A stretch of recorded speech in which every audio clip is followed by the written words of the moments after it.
G'day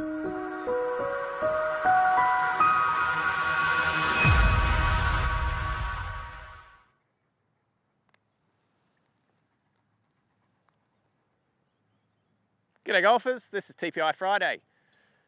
That was the overhead deep squat, and that's one of the screens that we use to test our golfers for their physical limitations. And it's a really useful test because to pass it, we really have to have great mobility in a lot of different joints, from the ankle, the knees, the hips, the back and the shoulders. And if we have a restriction in any of those areas, then it's going to show up in the overhead deep squat challenge. When we do this, it's really important to get into the right position at the start. So we have our feet hip width apart, and it's really important to keep our knees straight. If we've got an ankle mobility issue, then your feet are going to want to splay out there, so we keep the feet dead straight. We're going to get the elbows at 90 degrees here, and we're just holding a driver and then straight up, and we're going to try to keep the driver above our head and squat down as far as we can. And the other thing we need to do is make sure our feet stay on the ground.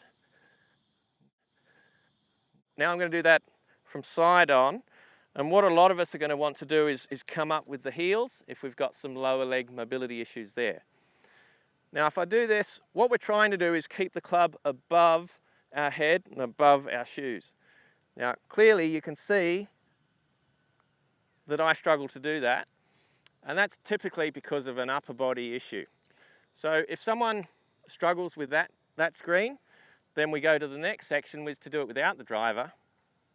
Just touch your fingers behind your neck there, put your thumbs on your shoulders. So we're not pulling our head forward, we're just getting the fingers behind, and then we're going to do the same test, but this time we've taken out the upper body contingent.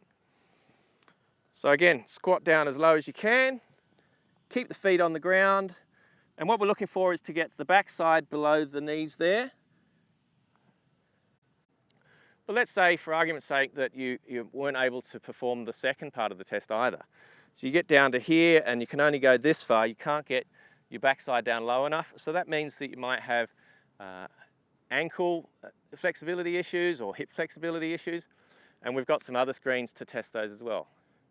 But what we're really doing here is isolating where a problem might lay.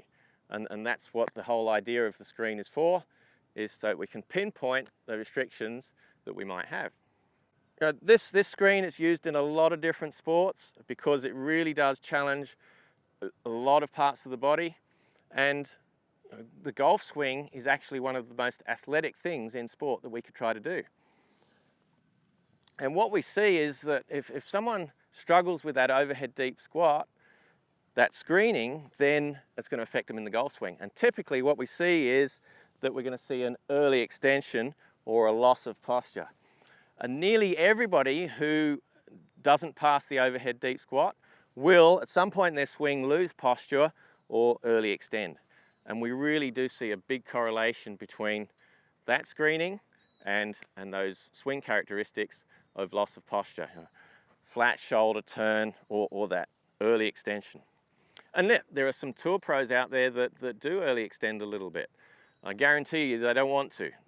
What we're after with maximum power output and the best consistency we're looking for is when we get into that backswing is to get space. We want to be able to squat through that golf swing and get a lot of space and maintain posture right through impact. That's going to give us that maximum power output that we're looking for. So that's the overhead deep squat, a great screening. As always, there shouldn't be any pain with these screenings. So if there is any pain, then just stop, and then we have to check some other tests to see if we can find out what that problem is. I hope you enjoyed this. Thanks for watching TPI Friday. I look forward to seeing you next week. Are you the best golfer you can be?